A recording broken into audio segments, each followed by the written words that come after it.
mom is my hero. She made it happen. All this is because of her. She never quit on me. She always told me that I was going to be a world champion. And she made everything happen, everything possible. We moved out of Puerto Rico to chase that dream, and it's finally here at 22. Congratulations, Chuck. Thank you. Hey, Xander, congrats on the incredible performance. You were an absolute firefight. Talk us through the progression from being that blue-haired 16-year-old to winning your first world champion. Man, that's what it's all about, growth. You guys saw me, or you guys have been seeing me since I'm 16 years old. And you guys seen the growth. You guys seen the elevation in my game every time in. I make the adjustment every time we needed to be done, and today wasn't the exception. Today we had a tough opponent in Jorge García. I came forward. He came to fight. We knew he was coming to fight. We needed to keep him at distance, and that's what we did. Frustrated him. Xander, Incredible fight. Thank you. Talk to us, Xander, about that fight, about the opponent. It's a long way from Hennessy's win, right? Yeah, for sure. In It that is very a long first way. fight to a world title against Jorge Garcia No, Perez. for sure. Talk to us about winning the title here at the Garden, a place that you fought at multiple times. That's what it's all about. That's what it's all about, growth. You saw me with Hennessy's win as my first fight, my pro debut. Now fighting the number 2 guy in the division for the WBO. So obviously it means the world to me being here at MSG and winning it here at MSG. This is my 8th time. I'm undefeated here. This is my second home, and I feel happy every time I fight here. And what kind of message you think you sent to the other top contenders in the division and your fellow champions now that you're world champion? They're gonna have to adjust, because I can make adjustments work round by round, quick as possible. Xander, you looked like you were starting to hurt him in the 7th round. You were in control, and then he came on a little bit in 9 and 10. Was that fatigue a little bit? Your legs getting heavy? Did you feel like you were maybe able to stop him? And then so I feel like obviously he was a tough opponent, and he wasn't gonna quit, and I didn't want to throw everything in the 7th round, knowing that I had 6 or 5 more rounds to go. So I wanted to be smart and staying patient, winning round by round. And that's what we did. Round 9 came in. He started putting his head down a little bit more, walking forward. We started grabbing him. Just don't let him work inside. If we allowed him to work inside, it would have been a whole completely different fight, and we just frustrated him. He was frustrated by the end. Fundora, he said after his fight with Zoo last week, he wants his belt back. He would like that fight with you. What do you think of that fight? How realistic is that fight? He shouldn't have lost it in the first place. He shouldn't have left it vacant in the first place. That's all I have to say.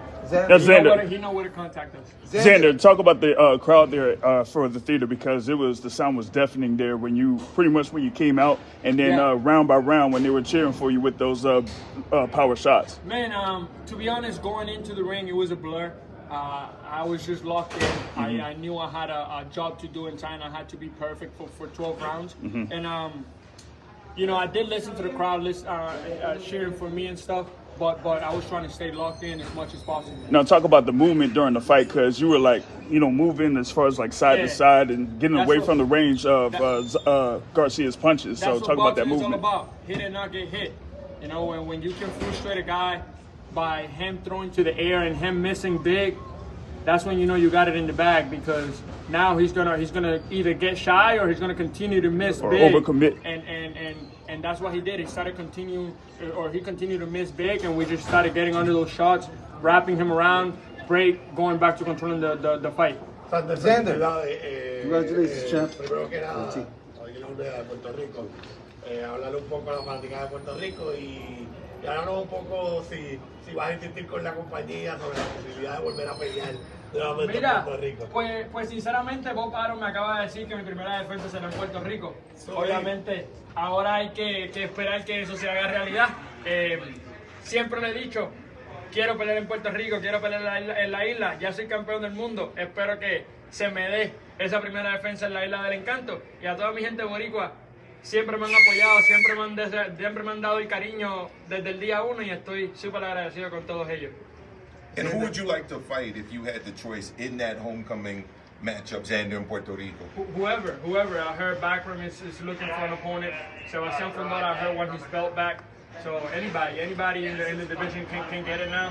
And it's like I told you, there's no running now. I'm a world champion, and I have what they want. And your opponent tonight, very tricky style, awkward, punches coming from all kind of angles. Yes. How do you, in addition to dealing with the awkwardness, how do you rate his power, and what have you learned from this win tonight, winning the title? He had a little bit of pop. He had a little bit of pop for sure. He was awkward with his punches, so I needed to be alert and seeing every punch on what angle was coming, because sometimes he was coming from down low and then from the top, so I needed to be alert and see those punches coming. But I think my defense today, I took some punishment, but overall I was pretty sharp with it.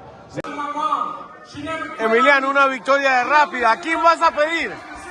Quiero seguir ganando, quiero seguir triunfando y Dios toda la gloria.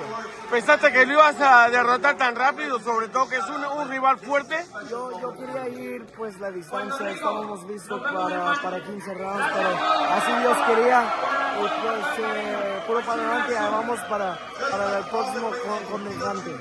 ¿Cuántas peleas crees que te faltan para llegar a donde tú quieres llegar? Yo creo unos 3 o 4 peleas para un mundial campeonato. Yo sé que todavía es temprano, pero ¿a quién pedirías?